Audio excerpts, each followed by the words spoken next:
என் பெயர் அனிருத். சென்னையில வசிக்கிறேன். இந்த பகிர்வு நான் என் நண்பனின் அம்மாவை பத்தி சொல்ல போறேன். எனக்கு ஷியாம்னு நண்பன் ஒருத்தன் இருந்தான். அவன் எனக்கு நெருங்கிய நண்பன். அவன் அம்மா என் பள்ளியில டீச்சர். அவ கணக்கு பாடம் எடுப்பா எனக்கு. ஷியாமும் நானும் ஒரே வகுப்பு, ஆனா வேற பிரிவு. என் நண்பனின் அப்பாவுக்கு மும்பைல இடமாற்றம் கிடைச்சது.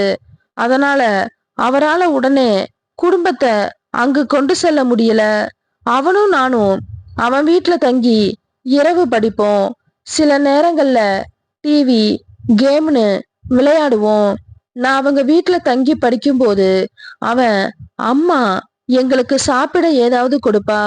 ஒரு முறை அனைத்து நோட்டுகளையும் வாங்கி அவளிடம் கொடுக்க சொன்னா. எப்படியும் 50 நோட்டுகள் இருக்கும். என்னால அவ டேபிள்ல தூக்கி வைக்க முடியல. அதனால என் கையில இருந்து வாங்கிக்க சொன்னேன். அவளும் எழுந்து வாங்க. என் கை எனக்கு ஒரே அதிர்ச்சி. அவ என் கையை எடுத்து விடுவான்னு நினைச்சேன். ஆனா அவ அவ்வாறு செய்யல.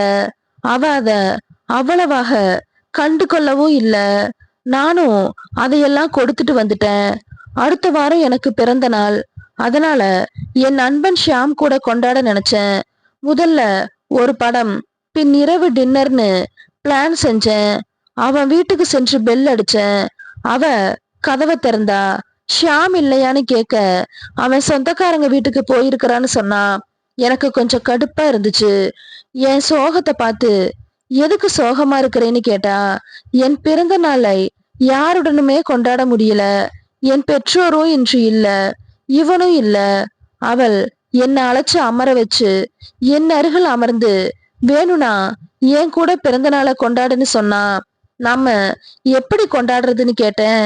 டிவியில படம் பார்க்கலாம், பின் ஏதாவது நல்லதா சமைச்சு சாப்பிடலாம்.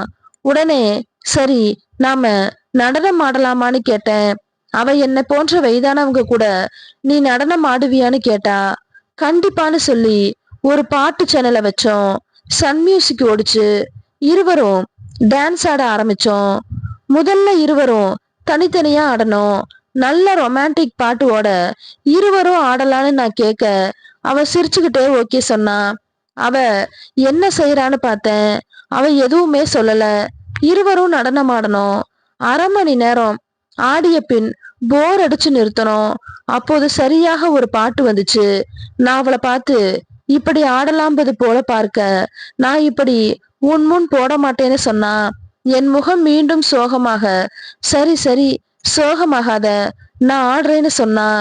டிவியில அவர்கள் ஆடுவது போலவே ஆட ஆரம்பிச்சோம்.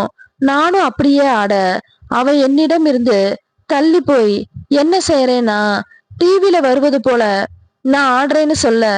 அவ என் பிறந்த நாள் என்பதால என்ன சோகமாக்க விரும்பல. என் அருகில வந்து நடனம் ஆட ஆரம்பிச்சா.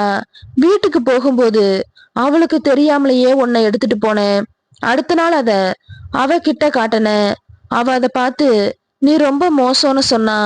நானும் அவளை பார்த்து சிரிச்சுட்டு இன்று இரவு நைட்டு நண்பனை பார்க்க வரேன்னு சொன்னேன். அவ சிரிச்சுட்டு சரின்னு சொன்னா.